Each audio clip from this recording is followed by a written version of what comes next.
Well, I'm about to share with you a fantastic thing. A while back in a video I showed pictures of a V12 rat rod. I was talking about what a nice job he did building the frame. He built a frame from scratch, from the ground up. I'm not going to do that.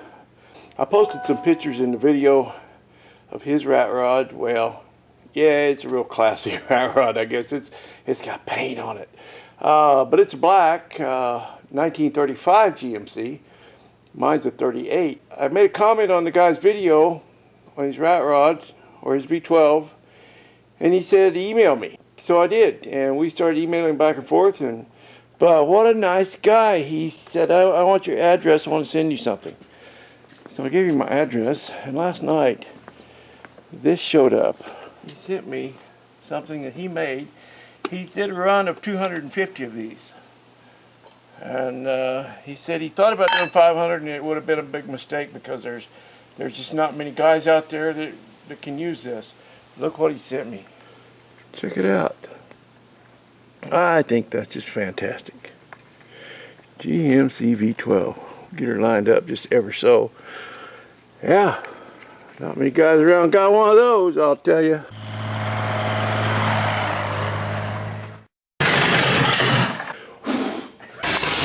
I do believe my pants are on fire. Looks like my chair's on fire.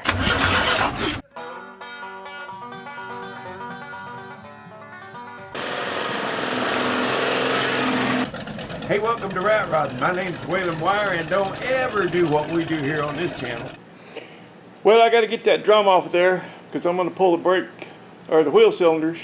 I'm going to replace them. You know, we used to get kits and pull those off and hone them and put new cups and springs in there and everything, and that's how we did it. I watched my dad do that many a time on an old 4950 Chevy pickup. Yeah, I was being a little stubborn, but I got in there with a tool and loosened up that adjuster, so I think I'm going to be able to get it off now. Just got to get it down where I can wrestle with it.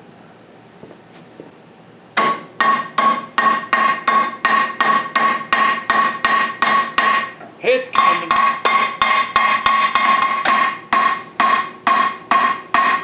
Hey, it's hot, I'll tell you. Really hot downtown. I told Kerwood it's hot downtown yesterday. I seen the dog chasing a cat and they was both walking. Alright, here we come. This wheel cylinder was leaking. When I went and brought it home, put a pair of vice grips on that line there and pinched it off and drove it home. So I have brakes on 3 corners. So I gotta replace that little piece of line. Anyway, well, I'm gonna pull them brakes off of there and get that wheel cylinder out so I can measure the bore. I'm guessing it's it looks like 1.25 inches. That's what it looks like to me. But before I order them, I want to be sure. It's kind of a gooey mess, isn't it? Yeah, I think we'll just replace that. Here a while back, we watched old Waylon kind of struggling with trying to get that chassis clean with his wimpy little old 2800 PSI cold water pressure washer. Well, we went downtown and rented a 3600 PSI hot water pressure washer, and boy, that little puppy did the trick.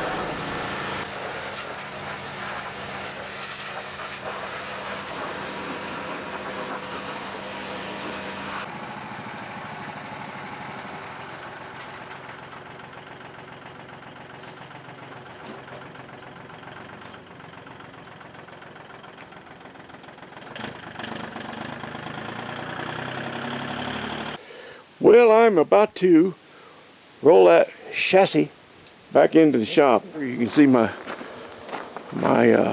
tape measure laying on top of the 38 cab there. I came back to get some measurements on that, and I noticed I got a river flowing through here. So, yeah, I've had a blowout in my irrigation line. So I'm going to have to fix that before I do anything else. Boy, if it ain't one thing, it's 1,000, ain't it? It's the price of living in paradise, I guess. Well, Victor, it's always something. There's have a geyser. I walked out here and I had a river, a rio, in front of my cars, and I came over here and I had a geyser. You know, water shoot 10 feet out of the ground, way up high.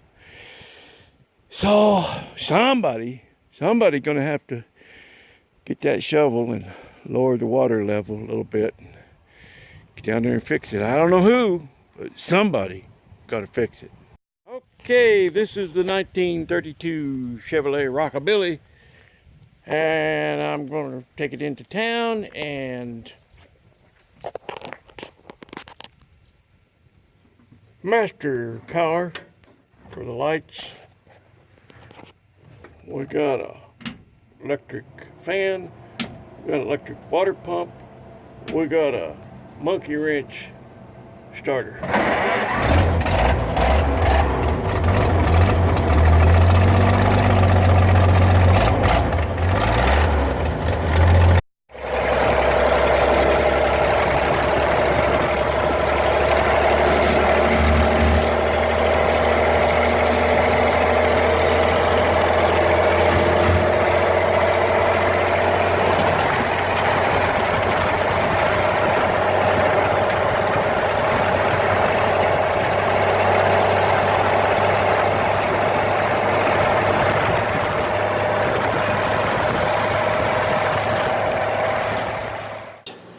Here we go. I'm gonna lose all my cool air. I got the AC on in here and I'm gonna have to open that door, and it's hot outside.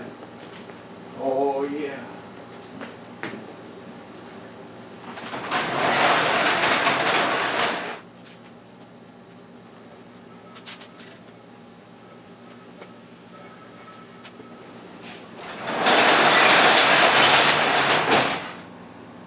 Let's go 3 inches from that river. That sound about right? Is that okay?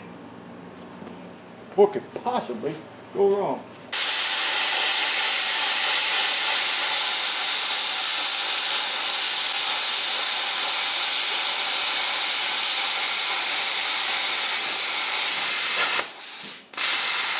Plasma cutter was money well spent. Although I spent a lot of money for it because I didn't know any better at the time. And my friend Rat Rod Bob, he picked one up. I don't know where he got it, on eBay or something, cheap, and does a good job. And he paid about about a 20% of what I paid for this one, I think. But people ask me all the time if me and Bob are related, and Rat Rod Bob. And as far as we know, we're not, but we do share the last same name. And we don't trace it down to his folks come from different parts of the country than mine did. But anyway, we still call each other cuz, you know, just because. Here a while back, I did a couple shout outs for a couple of guys that I just thought really should have way more subscribers than they do. Chevaholic's one of them. I've been watching him for years, and he don't produce a lot of videos, but it's good content, you know. And man, he's building that belly tank racer right now. That's just awesome. And I told him it's on my bucket list to watch him drive it someday. But anyway, Chevaholic, yeah, he should have 50,000 subscribers. Another guy up in Canada, a half-ass custom, he's sure good at working metal. He's getting ready to chop an old Plymouth, no, Dodge, I believe. Yeah, and no 4-door, but you know, he makes cool stuff out of things that most people don't think is cool, and it's cool when he gets done with it. And I give him a shout out, and I just thought he should have more subscribers. And there was a lot of people said, well, what about Jonathan W? Well, of course I watched Jonathan W, and have for years, but he's got a bazillion subscribers. He don't need any help from a little peon like me. shout out from a little minnow like me is not going to help him any. He's doing quite fine. But these other guys, I don't know. I just thought they ought to have a few more subscribers. Yeah, Jonathan W, he does have good content too. Enjoy his channel. All right, I'm gonna get there and whack that off. Quit yakking and start whacking. That leaves a little to go there on that corner, and I think I'm going to leave that for a bit. And then the other side, I'm going to do the bottom first, and then make my final cut on the top. I don't know why. You know, I don't know why I do half the things I do. Just seems right, you know. Had kind of a funny conversation with my kids the other day. I was telling them about that guy in Barstow, outside Barstow, that built his own rocket. He was a limousine driver. Mad Mike Hughes, I think was his name, but he built his own rocket in his garage, a steam rocket. And he was trying to build a rocket big enough to get high enough to determine for himself if the earth was flat. So last weekend he shot himself up in the air, but he hadn't quite worked out how to keep the parachute attached. So he died in the crash. And what we were talking about is, you know, when I build things like this rat rod, it never crosses my mind that I might not know how to do this. It just, I don't know, I just assume that I can do it. I think you get that from growing up on the farm, you know, you just have to. We just had to make things work, and if a tractor broke down, you just assume that you can fix it, you know. No, I overhauled my first engine, little 283, when I was about 16, and because nobody told me that I didn't know how to do that, and I didn't, but I did it anyway. So that's kind of always, I don't know, it just never enters my mind that I might not know how to do this, so I just do it. And what we were laughing about is it's probably a really good thing that I never aspired to build a rocket. That's probably for the best. Yeah.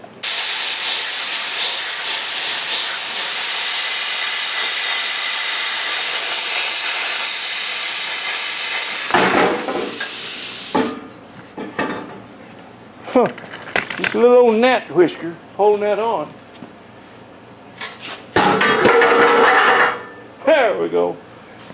I think I'll take the grinder and clean that up a little bit, just so I don't, you know, snag my pantyhose when I walk by there. If it's got sharp edges, you know, I'll get rid of them.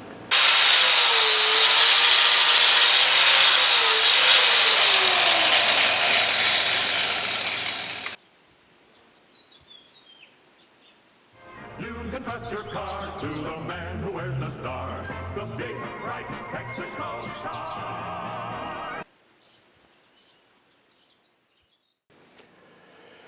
Well, don't you know, it's a pretty good day when you wake up in the morning and the biggest decision you have to make all day is which rig are you going to drive into town. What's that racket? You know, sometimes you just have to go for a ride.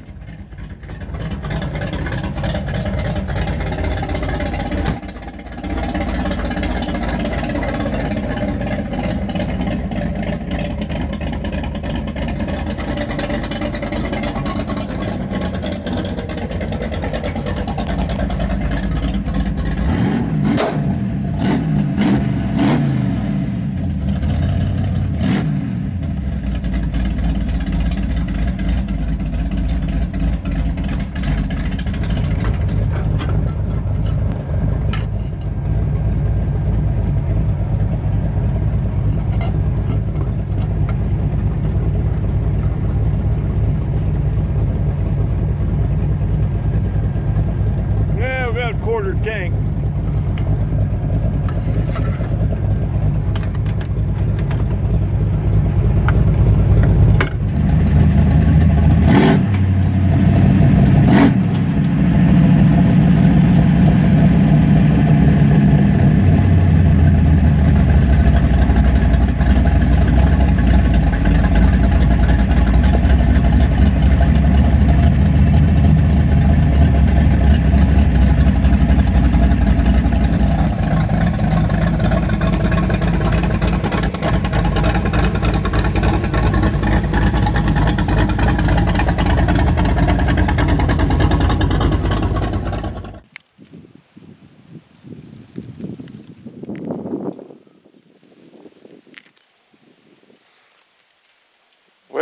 trailers.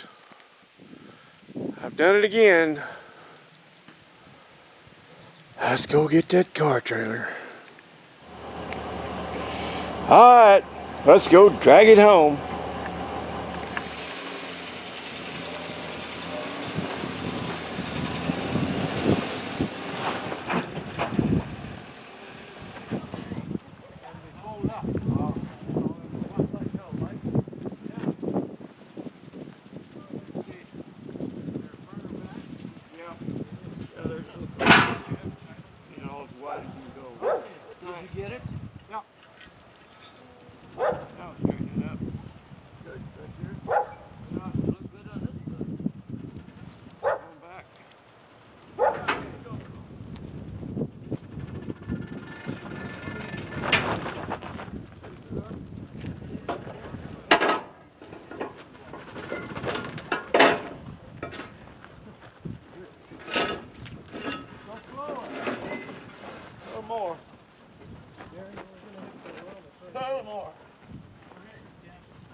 Right there. That's good. We're on. Thank you, guys.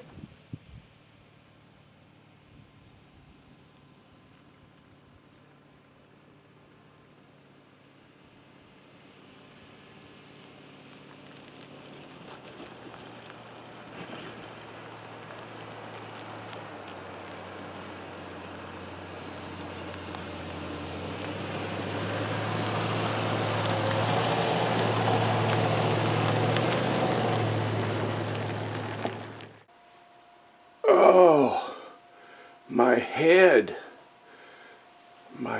aches. Oh, and I see my truck is parked a bit precariously.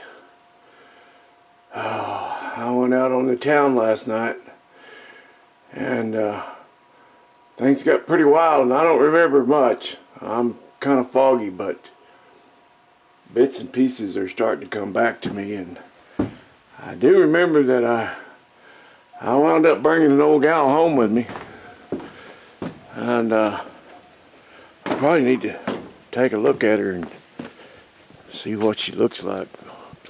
Oh, there she is. Well, that might be a step up from the last one I drug home. I don't know.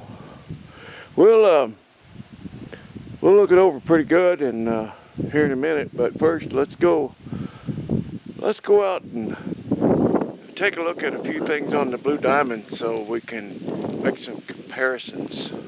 Okay, the Blue Diamond is a 1965 D200.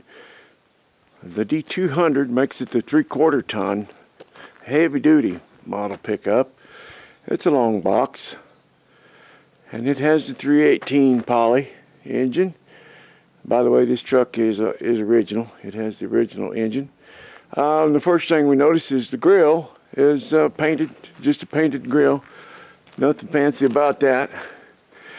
And then we'll get on to the inside. By the way, this had black. No, I don't think this had any paint on this trim piece.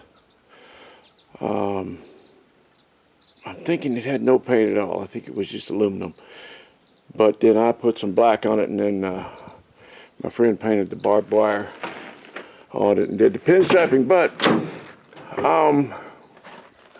you'll note the difference in the dash, the gauge cluster on this one. And you see this panel here is a smooth painted white panel. Nothing special about that. And we got one padded door handle on the driver's side. Now with this model, this is the low end plain Jane model. No real features, no radio, not even a radio delete, no panel for a radio. You couldn't even put one in later unless you cut a hole in the dash. The gauges are just real simple.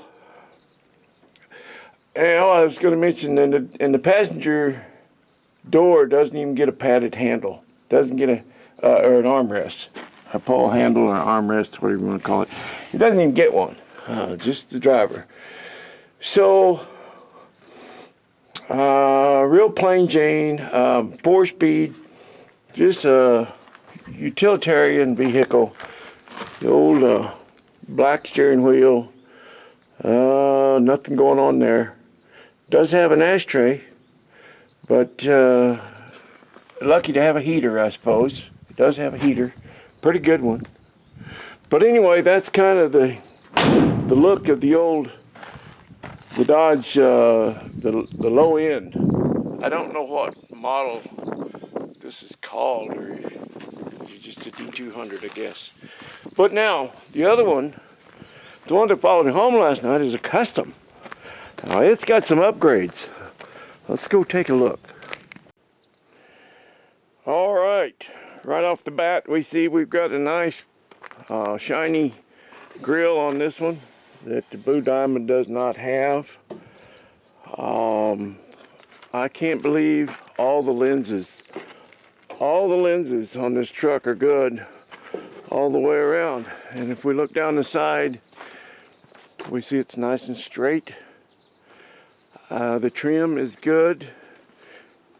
And I was saying earlier, the Blue Diamond, it didn't have this white paint in the trim. So that's part of the upgrade. We've got a little fancy insignia here, the little Chrysler thing, or Dodge emblem, I guess. And also have the star down here. As the Blue Diamond has the old refrigerator door handles. That's one of my favorite features on the Blue Diamond. Like I was saying, all the lenses, although a bit faded, they're all good. Even the little backup light lenses, none of the taillight lenses are cracked. Just amazing. Amazing that none of those lenses are broken. Here's a good one here, even here. And it's straight down this side. I've got that door open. It opens a little bit hard. It needs some hinge pins. That's not a big deal. I've done a ton of those. So, yeah, I need some wheels. You know, need some nice wheels on it. Wheels and tires. Maybe some, what do you think, guys? Some 20s on the back, 18s on the front.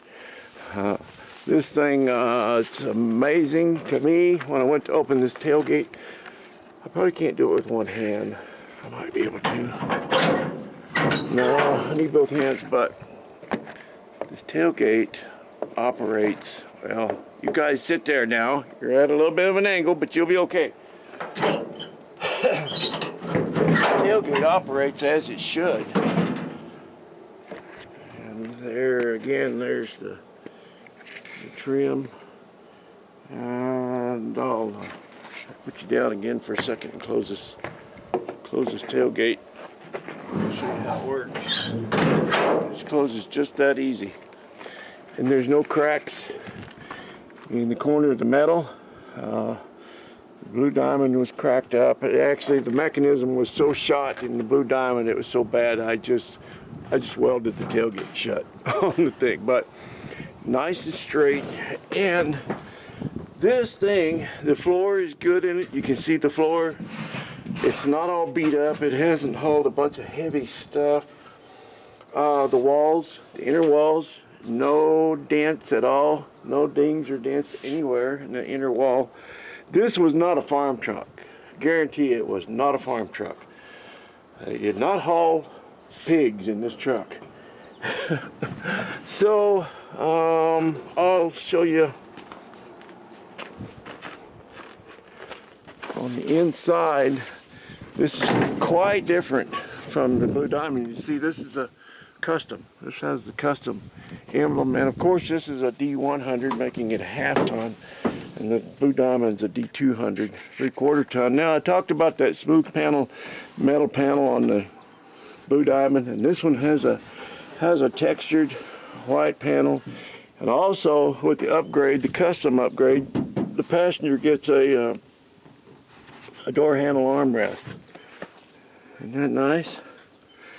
And the original mat is in pretty good shape. that'll clean up. You'll be amazed at what this thing looks like when I get through cleaning on it. We've got the original operator's manual and a ton of paperwork. It's always kind of fun to look through, but we've got the got the Dodge truck operator's manual models 100 through 300. So there's your automatic selector, which this one has. We'll get to that. The Blue Diamond D200 has the old 4-speed, but it was a farm truck, and it got pretty beat up. Let's go on to the other side and take a look at the gauge cluster. I want to show you that. He took the hood off because he didn't want it to get buckled. And what I mean by that is sometimes these hinges, if they're not oiled up and operating properly, if someone comes along and opens the hood and looks, and then they go to close it, if it's a little bit stiff, they go ahead and put pressure on it, and then when you do, it buckles that hood right here on this hinge and puts a big dent in your hood. And he did not want that to happen, so he took the hood off. Those old Chevys are notorious for that. Those, at least the square bodies, I don't know about before or after, but I know those are pretty easy. I've seen a lot of those hoods with a buckle in them because they did that. They forced it closed, and well, with the hood off, it sat here and filled up with water, you know, and snow, and the engine was bad anyway, but probably could have been saved at one time, you know. Maybe had a knock or something going on with it, but when he took the hood off, well, that was the end of it. It's certainly seized now, but we've got a automatic transmission in this one, and I'm not a Mopar guy. I don't know about these things. Somebody tell me what kind of transmission that would have been behind this Poly, that 318 Poly, 1966, and tell me, will that transmission bolt up to a 360 or even a later model 318? Now with the custom, with the upgrade, we get the nice white steering wheel with the fancy horn ring. I don't think the Blue Diamond has that. No, it's just got a black wheel with a button in the middle. Doesn't have the fancy chrome horn ring. This seat, it's probably been upholstered. I'm sure it has, but it's in really good condition. There's no tears or rips in it. It's dirty, but with a careful vacuum and then upholstery cleaner, the guy might shampoo that seat and shampoo that upholstery and get it cleaned up pretty good. I'm afraid it's going to have some dark spots on it, but you never know. We'll see. Okay, what I wanted to show you here was, in contrast to the Blue Diamond, this one does have a radio, nice radio.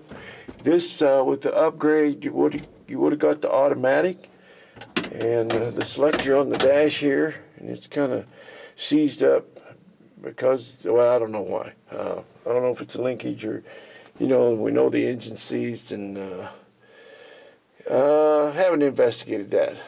You know, we got lots of things to look at yet, but pretty nice is the engine turned aluminum around the gauges. Now the Blue Diamond does not have this insert here with the aluminum. It's just black. It's a black panel here, and this is pretty nice, pretty fancy. My 63 Impala has a lot of that engine turned aluminum in it. But we got the oil pressure there, the temp, the gauges are the same. 29,000, so I'm sure that's 129,000. But yeah, pretty straight. This is going to clean up. You're going to be amazed at what this thing looks like when I get through with it. And the direction it's going is I'm not going to fix this truck up the way that I would for me. I've want to kind of fix it up for a little bit. A bit of a broader demographic. I'm sure it's going to wind up, well, I know it's going to wind up with probably a Hemi. I want to maybe put a Hemi in it. I have available to me a Hemi or a V10, and even the whole chassis, the whole modern chassis. It would be nice to set this body on a modern chassis, but I may just go with a different engine. It would also be nice just to do the upgrades, put a nice little 360 in there with automatic and adapt that selector on the dash. We've got to keep that. And maybe lower it down a bit and put some nice wheels and tires on it. I'm not sure how far I'll go with it yet, but we'll see. Anyway, this is the old gal that I drug home last night, and I'm pretty happy with it. It'd be nice to see it with the hood on it, but it is straight.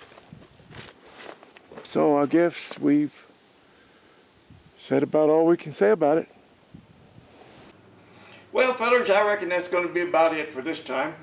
You know, if you were so inclined, if you wanted to follow along on Instagram, I'll put the name down here, because people that follow us on Instagram, they kind of got a little preview of what's coming. You know, the video, now that's a different thing, but they kind of got an inside track to the foolishness that's going on around here prior to the video coming out.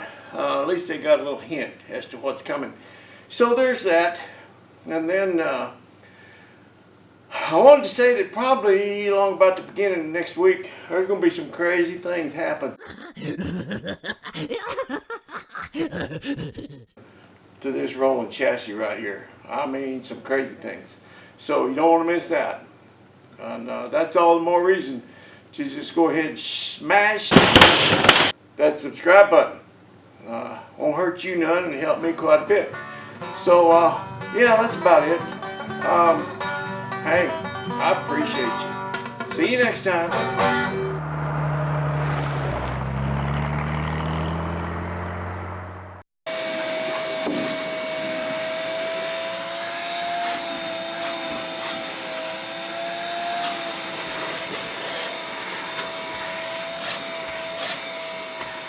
Well, this is just a little sneak peek. Give you an idea of what just a little bit of elbow grease can do. Looking better already, isn't it? Yeah, I'm kind of liking it. I like it a lot better when it's going down the road.